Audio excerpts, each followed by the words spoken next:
Hey guys, how's it? Today's video is going to be covering the conquest of HUTT space. This is part of the series I've been covering for the YUUZAHN conflict. Anyway, let's jump straight into it. So, in response to their duplicity surrounding Fondor, Choka moved swiftly to exact revenge on the HUTTs, thereby diverting criticism of him for the heavy casualties under his command. Choka's fleet arrayed itself over Nal Hutta and initiated a blockade of the HUTT capital, along with the smuggler's moon, Nar Shaddaa. The system was placed under a state of siege.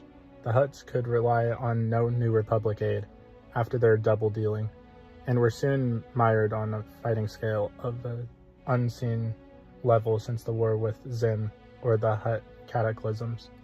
Choka's adversary, Borga the HUTT, defended the capital with only the support of half the Kajatiks, a force unable to contend with the size of the VONG armada. With no space fleet threatening his position, Choka ordered Nal Hutta and its moon to be recreated. Both were remotely bombarded with missiles packed with biotoxins and bacterial agents. Others attacked metal and transparasteel. The high towers of Smuggler's Moon began to crumble and fall. Further bacteria attacked the HUTTs themselves, those who had remained, and wiped out the crime lords in their palaces. Some of the HUTTs were told they were welcome to serve the VONG, while others were not as fortunate, such as the Besedi. Those of the clan who could escape fled to the worlds of Gamor and Tatooine, long recognized as HUTT holdings. Meanwhile, Borga the HUTT attempted to open negotiations with War Master Law in order to win some concessions while it was still possible.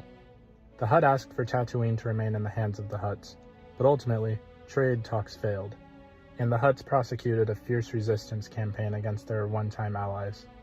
The VONG also took the planet Ysila, once a major Besedi holding, and having killed the HUTT administrator and accepted the government's capitulation, grew Yamasks in its oceans and allowed the Peace Brigade to use the planet as their headquarters. The world became a police state. Supplied by their smuggler contacts such as Booster Tarek, the HUTTs made Choka's campaign difficult, and the long exhausting struggle to take over such a large area of the galaxy raised the Supreme Commander status considerably. The HUTT successfully used ancient war robots from the time of Zim against the VONG for a time, and a resistance group, the Scizor Runners, were subsequently formed under the leadership of the HUTT ymca, having formed a coalition of displaced crime lords who wanted to take their territory back from the VONG. ymca hired mercenaries and other out-of-work fringers in his quest to reclaim HUTT space. Choka ordered a portion of his forces to travel to an abandoned Trade Federation battleship drifting near Ysila, where a cell of Clatonian mercenaries were striking from. Choka wanted them exterminated. The VONG fought through forces of old battle droids successfully and terminated the mercenaries, but learned that ymca had not fled HUTT space, but was hiding in the deepest bowels of Nar Shaddaa. Choka dispatched his men and a number of Chazrak slaves to find and kill ymca. The HUTT's forces managed to outwit them, destroying the controller for the Chazraks, and ymca ultimately survived, as did her resistance group. So what'd you guys think of this piece of the VONG conflict? Please let me know in the comments down below.